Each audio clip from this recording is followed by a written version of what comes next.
Welcome to 24-Hour Sports. You are now here with Daryl Green. Don't forget to like, comment, and subscribe. And we just had a great weekend of football. My biggest question coming out of NFL Week 14 is who had the more impressive victory out of the San Francisco 49ers and the Philadelphia Eagles. Going a little bit into that one, I have to say that the Philadelphia Eagles had the more impressive win. Anytime you put up 48 points and you have 7 sacks, that's a recipe for winning that can last in the playoffs. I like what the 49ers did, especially defensively, but I still need to see more from Brock Purdy, especially as they play more complete teams. He played against a good defense in Tampa Bay, but that offense has been struggling all season. They haven't been putting up much points, and it's hard for a defense to be productive when you're on the field an entire game. So that's why I think that the offense looked as good as it has, and then they've had injuries. So it's going to be interesting to see how they look moving forward. Deebo Samuel's out. Elijah Mitchell, as we know, has already been injured. So how are they going to move? How are they going to maneuver through that? How is Christian McCaffrey going to handle more of a workload? How is Brandon Ayuk, George Kittle? How are they going to handle more of a workload? And going over to Philly, I just believe that's the most complete team in the NFL. I've said that previous weeks. I'm saying it again now. As we move closer to the playoffs, it's time to start doubling down. It's time to start looking at everything, and the hot takes are going away. The hot takes are going away. We see what we see, and we have to analyze what we see, and I believe the Eagles have stood out, and they have moved themselves further away from any other team in the NFL right now. I had the Chiefs up there, but the game against the Broncos really just left a bad taste in my mouth. So I believe that the Eagles had the more impressive victory. Jalen Hurts, clear-cut MVP. I believe he's pulling away from that race. Looking at the other guys in the race, we got Patrick Mahomes, Joe Burrow, Jalen Hurts. The consistency, he's just stood out. You know what he is as a passer. We know what he is as a runner. He's just stood out amongst other quarterbacks in the NFL. And Miles Sanders, the more that they give Miles Sanders the football, the more he produces. I know a lot of Eagles fans have been frustrated with how he hasn't been getting his touches, but when he gets his touches, he makes the most of it. A.J. Brown, Devontae Smith, we know what that is, and that offense just been humming. The offensive line has been stout the entire season. The defensive line, one thing I've said about the Eagles defensive line is I was wondering when will they start generating this pressure, because they have the defensive line, they have the names, they have the talent, and early on in the season, they were a top 10 sack team, but I need to see top 3, top 2.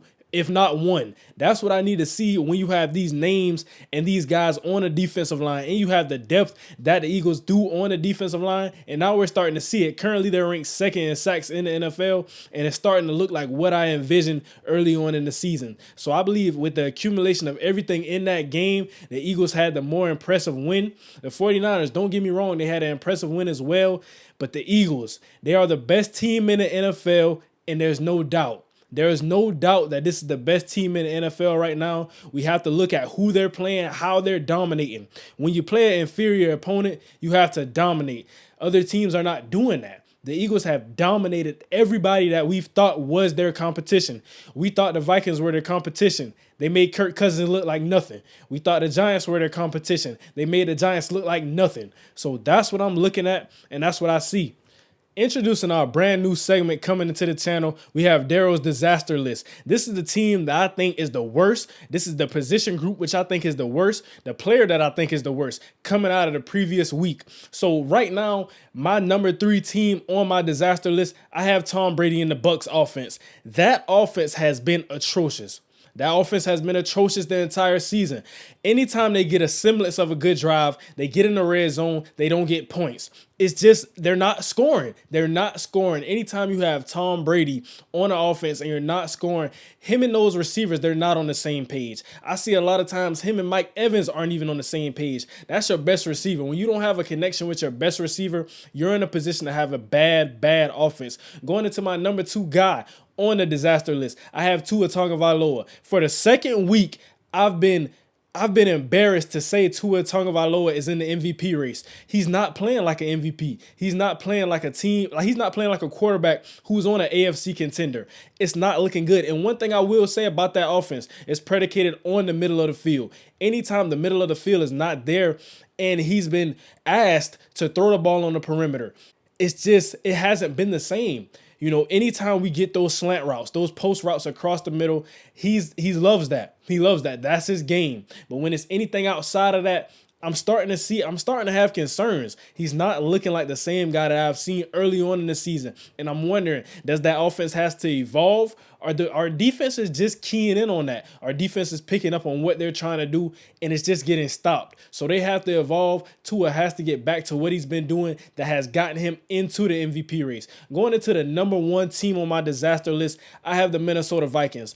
The Minnesota Vikings are not contenders. I don't care if they're 10-3. I don't care if they were 13-0. They're not contenders in the NFC. This is a bad football team who has found a way to win games. Defensively, they are bad. Anytime your quarterback throws for 400 yards and the best receiver on your team receives for over 200 yards and you lose that game, that's embarrassing. That's embarrassing. When you go back and watch film, what are you going to be thinking to yourself? What is that team going to be thinking? You let the offense down.